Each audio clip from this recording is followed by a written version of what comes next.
बहुत समय पहले की बात है। एक गांव था रामपुर, जिसमें एक बुढ़िया और उसका बेटा सोहन रहते थे। वो बहुत गरीब थे। घर का गुजर बसर बुढ़िया गांव के घरों में काम करके किया करती थी। एक दिन उसने अपने बेटे सोहन से कहा, सोहन बेटा, अब मैं बहुत बूढ़ी हो चुकी हूँ और मुझसे काम भी नहीं बनता है। अब तुम्हें शहर जाकर काम करना चाहिए। अच्छा माँ, मैं कल ही शहर जाऊंगा और काम की तलाश करूंगा। तुम मुझे सुबह जल्दी जगा देना।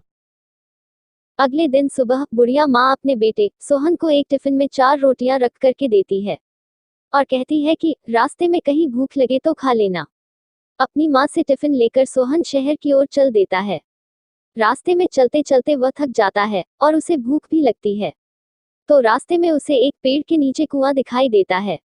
वहां सोहन कुएं के पास खाना खाने के लिए रुकता है, जहां उस कुएं में 4 परियां भी रहती है। सोहन अपना टिफिन खोलता है और सोचते हुए कहता है, 1 को खाऊं, 2 को खाऊं, 3 को खाऊं या फिर चारों को एक साथ खा जाऊं।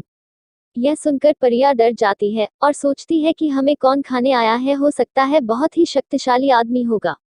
सभी परियां बाहर आ जाती है और सोहन से कहती है, हमने तुम्हारा क्या बिगाड़ा है जो तुम हमें खाने आए हो। अगर तुम हमें नहीं खाओगे तो हम तुम्हें एक ऐसी चीज देंगे जिससे तुम जब भी अपने लिए कुछ भी खाने को मांगोगे तो वह तुम्हें दे देगी। ऐसा कहकर वह सोहन को एक कड़ाही देती हैं।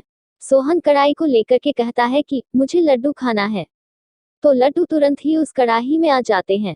यह देखकर सोहन बहुत खुश होता है और कड़ाही अपने साथ लेकर के अपने घर की ओर चलता है, लेकिन रास्ते में वह अपने मित्र नीरज के घर उससे मिलने जाता है।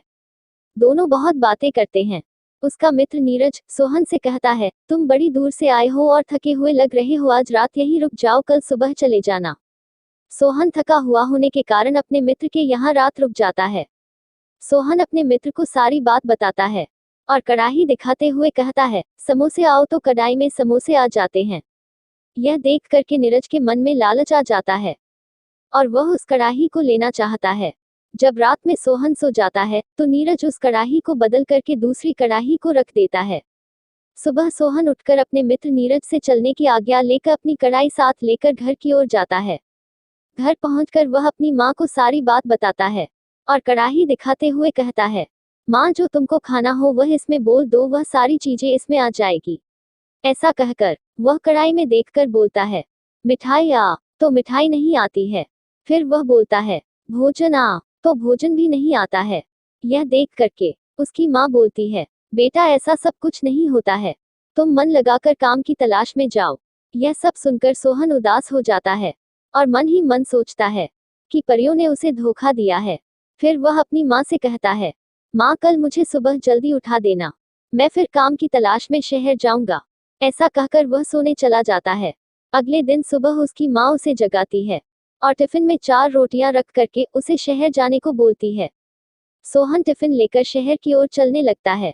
सोहन चलते चलते रास्ते में थक जाता है और फिर उसी कुएं के पास बैठकर के भोजन करने के बारे में सोचने लगता है और फिर सोचते हुए कहता है, 1 को खाऊं कि 2 को खाऊं या 3 को खाऊं या फिर चारों को एक साथ खा जाओ। फिर यह सब बातें सुनकर परिया डर जाती है और मन ही मन सोचने लगती है कि अब हमें यह क्यों खाने आया है। हमने तो कल ही इसे एक कड़ाही दी थी जिससे ये अपनी मनचाही चीजें खा सकता था। सारी परियां डरती हुई वापस से बाहर आती है और सोहन से कहती है कि हमने कल तुम्हें कढ़ाई दी थी, फिर आज वापस तुम हमें क्यों खाने आए हो। यह सुनकर सोहन परियों से कहता है, तुमने मुझे धोखा दिया है, ऐसा कुछ नहीं होता है।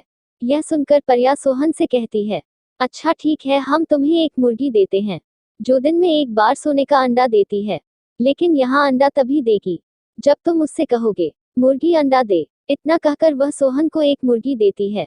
सोहन मुर्गी लेकर के वापस अपने घर की ओर चलता है और रास्ते में फिर अपने मित्र नीरज के घर रुकता है और उसे फिर से सारी बातें बताकर मुर्गी के बारे में बताता है। नीरज के मन में फिर से लालच आ जाता है और वह सोहन को फिर रात रुकने का बोलता है और रात को वह फिर से मुर्गी को बदल देता है।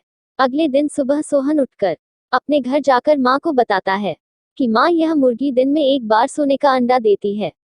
और वह मुर्गी को कहता है, मुर्गी अंडा दे, पर ऐसा नहीं होता है, मुर्गी अंडा नहीं देती है। यह देख करके सोहन फिर उदास हो जाता है और दोबारा उसकी माँ कहती है, सोहन बेटा, तुम्हें अपना ध्यान केवल काम की तलाश में लगाना चाहिए। तुम कल फिर शहर काम की तलाश में जाना। इतना सुनकर सोहन फिर सोने चला जाता है। अगले दिन सुबह उठकर फिर वह शहर जाता है और उसकी माँ उसे फिर से टिफिन में 4 रोटियां रख करके देती है और सोहन टिफिन लेकर के वापस शहर की ओर चल देता है। फिर उसे रास्ते में भूख लगती है और थकान के कारण आराम करना चाहता है। फिर रास्ते में वह उसी कुएं के पास जाकर के खाना खाने का सोचता है और सोचते हुए बोलता है, 1 को खाऊं, 2 को खाओ, 3 को खाओ या 4 को एक साथ खा जाऊं। यह सुनकर परिया फिर से डर जाती है और सोहन के सामने आकर के बोलती है, अब तुम हमें क्यों खाना चाहते हो? हमने तुम्हें कल मुर्गी दी थी, अब क्यों हमें वापस खाना चाहते हो? यह सुनकर सोहन दुखी हो जाता है और कहता है, तुमने जो मुर्गी दी थी वह सोने का अंडा नहीं देती है। यह सुनकर परिया आश्चर्य में पड़ जाती है और सोहन से पूछती है, क्या तुम रास्ते में अपने घर जाते वक्त कहीं पर रुके थे? तब सोहन कहता है, हाँ, मैं अपने मित्र नीरज के घर रुका था।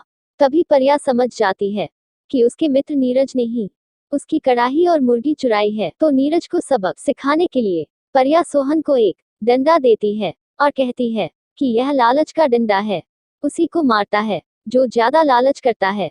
परिया सोहन से कहती है, अब तुम अपने मित्र नीरज के यहाँ फिर से जाओ। सोहन नीरज के यहाँ जाता है और सारी बातें फिर से बताता है और डंडा नीरज को पीटना शुरू कर देता है, जिससे नीरज घबराकर सोहन को कड़ाही और मुर्गी दोनों वापस कर देता है और सोहन से माफी मांगता है। फिर सोहन कड़ाही और मुर्गी लेकर अपने घर चला जाता है। कुछ दिनों बाद सोहन मिठाई व सोने की दुकान खोलकर व्यापार करने लगता है और साथ ही गरीबों की मदद करने लगा और डंडे से अपने गांव की सुरक्षा करने लगा। इस कहानी से हमें यह शिक्षा मिलती है कि हमें कभी लालच नहीं करना चाहिए और हमेशा गरीबों की मदद करना चाहिए। अगर आपको यह कहानी पसंद आए हो तो लाइक करिए, शेयर करिए और इस चैनल को सब्सक्राइब करें।